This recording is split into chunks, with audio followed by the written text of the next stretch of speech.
Om Shanti. Good morning. आज मीठी प्यारी बाप दादा की 6 अक्टूबर 2023 के अनमोल महावाक्य सुनते हैं। मीठे बच्चे, याद में रहने की ऐसी प्रैक्टिस करो जो अंत में एक बाप के सिवाय दूसरा कोई भी याद न आए।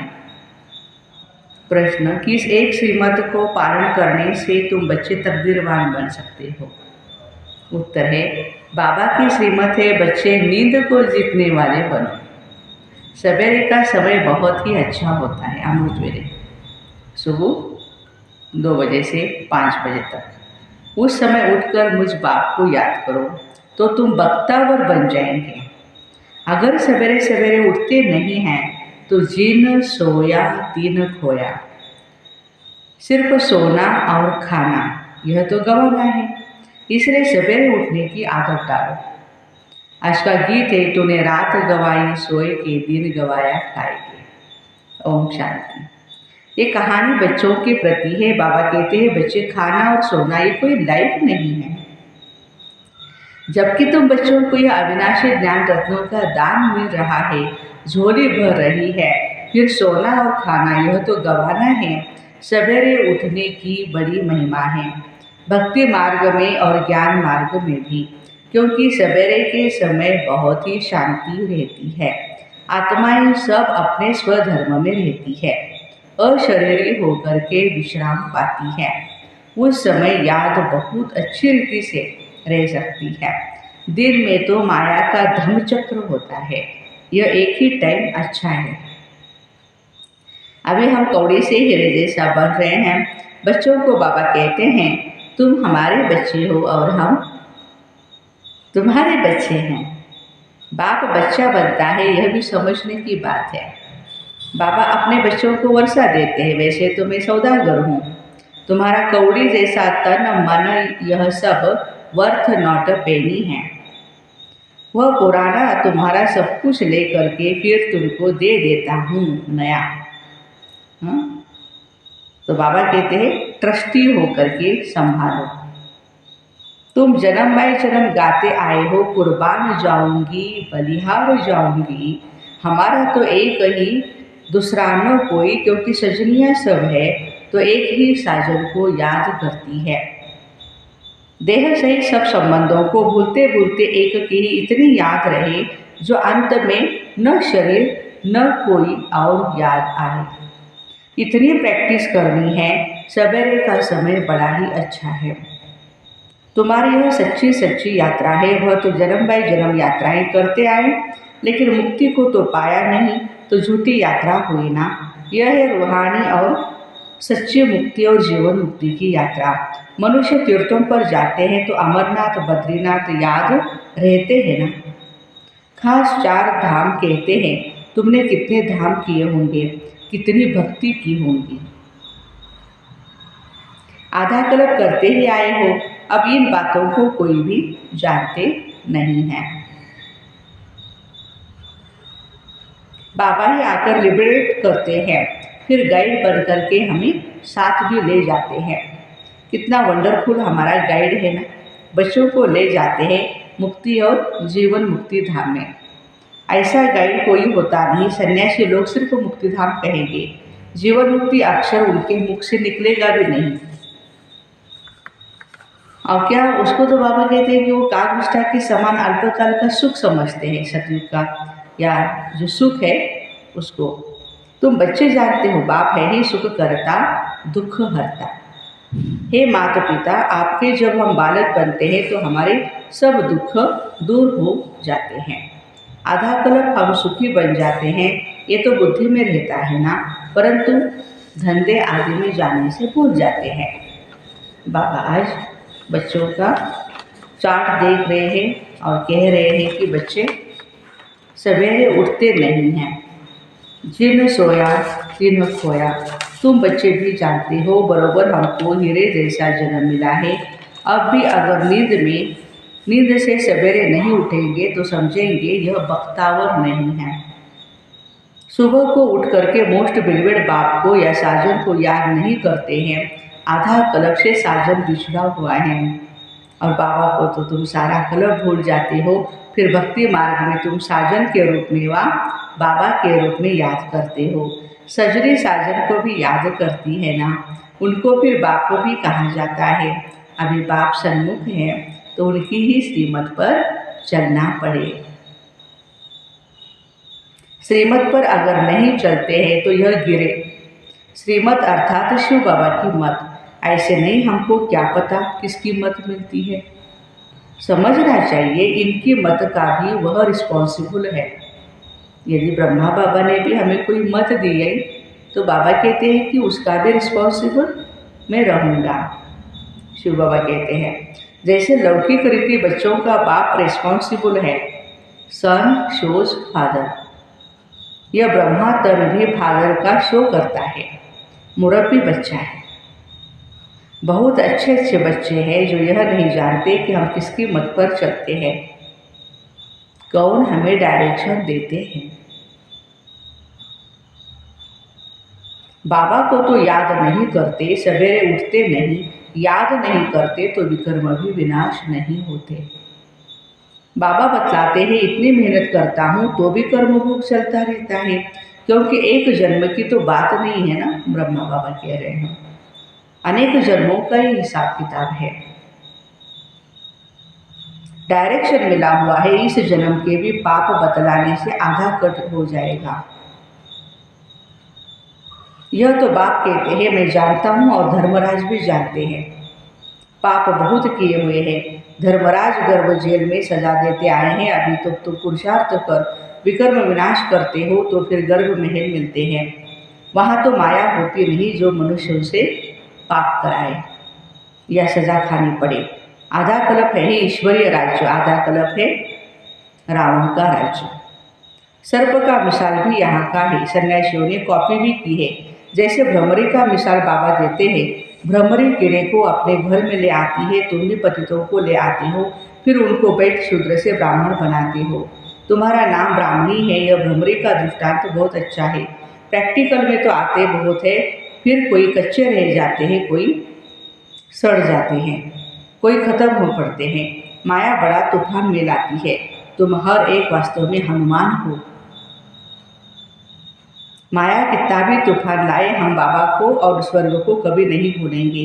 घड़ी घड़ी बाबा कहते हैं सावधान। मनुष्य तो तीर्थों पर धक्के खाने के लिए जाते हैं, यहाँ और तो कहाँ नहीं जाते हैं।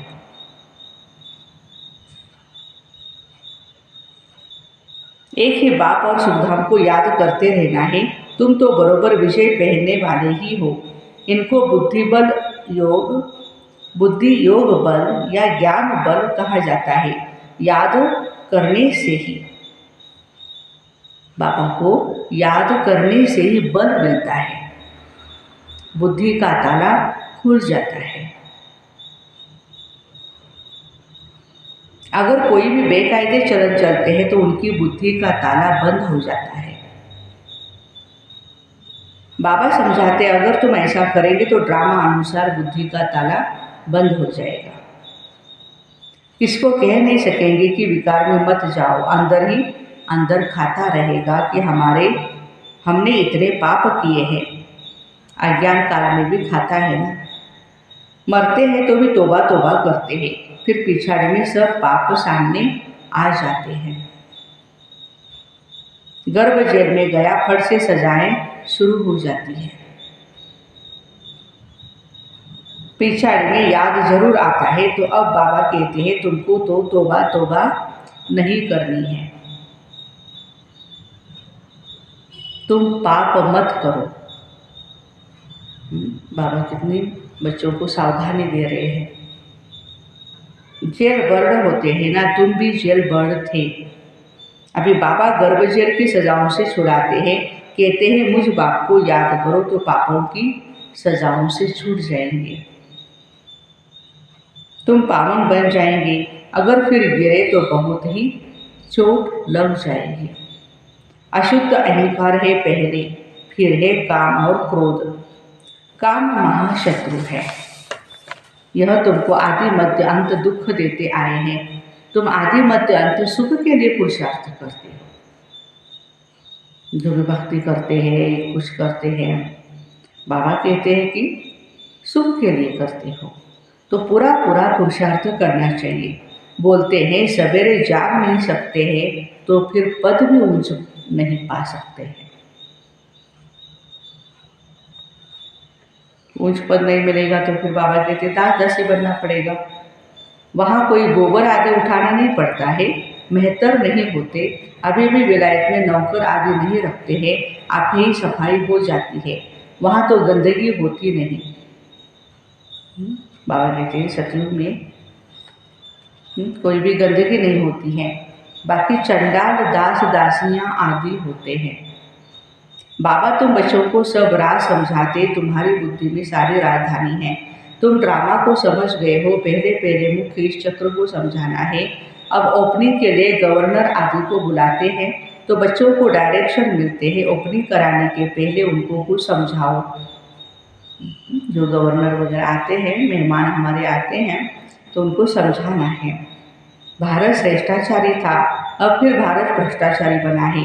भारत के पूज्य देवी देवताएं ही फिर पुजारी बने हैं, यह जरूर समझाना है। जो वह खुद भी कहे सृष्टि चक्र का राज यह समझाते हैं, जो यह जानते हैं उनको त्रिकालदर्शी कहा जाता है। मनुष्य होकर अगर ड्रामा को न जाने तो बाकी क्या काम का।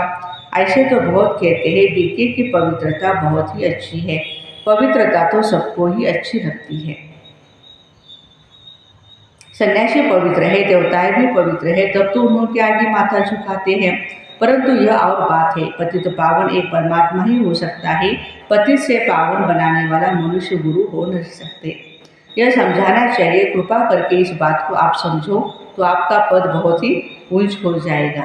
पतित पावन कौन है, ये बात बाबा कहते हैं उनको कहो, पूछो उनको, तो इससे भी पद ऊंच हो जाएगा।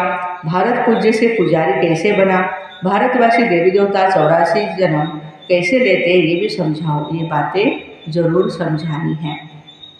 क्राइस्ट से 3000 वर्ष पहले भारतवासी देवी देवता ही थे, उसको सुखधाम हेवन कहा जाता है। स्वर्ग सो अब फिर नर्क बना है, यह फिर तुम बैठ समझाएंगे तो बहुत भारी तुम्हारी महिमा होगी। फिर से हमारा भारत स्वर्ग बन रहा है, अब हम बच्चे देवी देवता बनने जा रहे हैं।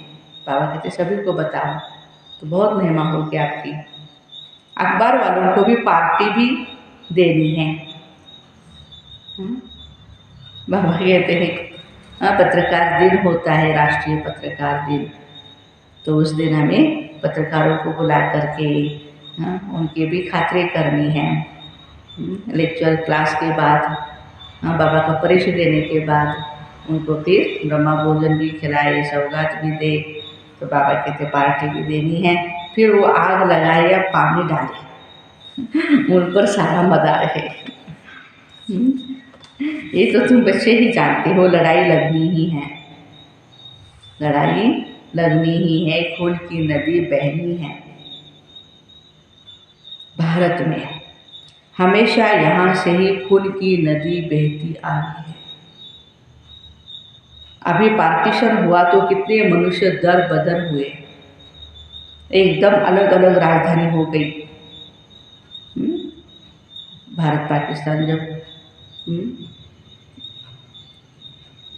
पार्टीशन हुआ, ये भी ड्रामा में नूत है, आपस में लड़ते हैं, फ्रैक्शन डालते हैं, रुकावटें डालते हैं। पहले कोई भी हिंदुस्तान पाकिस्तान अलग थोड़े ही था। भारत में ही रक्त की नदी बहनी है, तो फिर घी की नदी बहेगी। नतीजा क्या होता है, थोड़े बच जाते हैं। तुम पांडव हो गुप्त वेश में, तो गवर्नर को पहले परिचय देना है, जिसके पास जाना होता है उनकी पहले महिमा की जाती है। परंतु उन्होंने लिए क्या लिखा हुआ है ये राज भी तुम जानो। वह थोड़े ही समझते हैं यह मृगतृष्टा के समान राज्य है। ड्रामा अनुसार उन्होंने भी अपने प्लान्स बनते ही है। महाभारत में दिखाते हैं प्रलय हो गई। अब महाप्रलय तो होती नहीं, तुम बच्चों के अंदर सृष्टि का ज्ञान, सृष्टि चक्र का ज्ञान हर वक्त गूंजना चाहिए। पहले तो वह समझे कि इन्हों को शिक्षा देने वाला कौन है, तब समझे बरोबर हम भी तो शिव के बच्चे हैं, प्रजापिता ब्रह्मा के भी बच्चे हैं। यह सिजरा है, प्रजापिता ब्रह्मा ही है, ग्रेट ग्रेट ग्रैंड फादर। मनुष्य सृष्टि का बड़ा तो ब्रह्मा हो गया। शिव को ऐसे नहीं कहेंगे, उनको सिर्फ फादर कहेंगे। ग्रेट ग्रेट ग्रैंडफादर यह टाइटल हो गया प्रजापिता ब्रह्मा का। जरूर ग्रैंडफादर ग्रैंड चिल्ड्रन भी होंगे। तुम बच्चों को यह समझाना है, शिव है सभी आत्माओं का बाप। ब्रह्मा द्वारा सृष्टि रचते हैं। तुम जानते हो हमारी फिर कितनी बिरादरियां निकलती है। गवर्नर को समझाना चाहिए, ऐसे एग्जीबिशन तो कोने कोने में करानी चाहिए। आप प्रबंध करा के दो, हमको तो देखो 3 पैर पृथ्वी के भी नहीं मिलते हैं और फिर हम विश्व के मालिक बन जाते हैं। तुम प्रबंध करके दो तो हम भारत को स्वर्ग बनाने की सेवा करें। वह तुमको थोड़ी मदद देंगे तो भी सब उनको कहने लग पड़ेंगे गवर्नर भी ब्रह्मा कुमार बना है। अच्छा, मीठे मीठे सिक्के लगे बच्चों प्रति माता पिता बाप दादा का याद प्यार और गुड मॉर्निंग। रूहानी बाप की रूहानी बच्चों को नमस्ते। हम रूहानी बच्चों की रूहानी माता पिता बाप दादा को याद प्यार गुड मॉर्निंग और नमस्ते। वाह बाबा वाह, शुक्रिया बाबा शुक्रिया। धारणा के लिए मुख्य सार है, कौड़ी जैसा तन मन धन जो भी है उसे बाप पर कुर्बान कर फिर ट्रस्टी होकर के संभालना है। ममत्व निकाल देना है। सवेरे सवेरे उठ शिव बाबा को प्यार से याद करना है। ज्ञान बल और बुद्धि योग बल से माया पर विजय पानी है। वरदान, दृष्टि द्वारा शक्ति लेने और शक्ति देने वाले महादानी वरदानी मूर्त भव। आगे चलकर जब वाणी द्वारा सेवा करने का समय व सर्कमस्टांस नहीं होगा तब वरदानी महादानी बन महादानी दृष्टि द्वारा शांति की शक्ति, प्रेम, सुख व आनंद की शक्ति का अनुभव करा सकेंगे। जैसे जड़ मूर्तियों के सामने जाते हैं तो चेहरे द्वारा वाइब्रेशन मिलते हैं, नैनों से दिव्यता की अनुभूति होती है। तो आपने जब चैतन्य में यह सेवा की है तब जड़ मूर्तियाँ बनी हैं, इसलिए दृष्टि द्वारा शक्ति लेने और शक्ति देने का अभ्यास करो, तब महादानी वरदानी मूर्त बनेंगे। आज का स्लोगन है, फ्यूचर्स में सुख शांति और खुशी की झलक हो तो अनेक आत्माओं का फ्यूचर श्रेष्ठ बना सकते हो। फ्यूचर में माना चेहरे पर सुख शांति और खुशी की झलक हो तो अनेक आत्माओं का फ्यूचर श्रेष्ठ बना सकते हो। तो ऐसे दृष्टि द्वारा शक्ति लेने और शक्ति देने वाले महादानी वरदानी मूर्त भाई बहनों को ओम शांति। Have a nice day.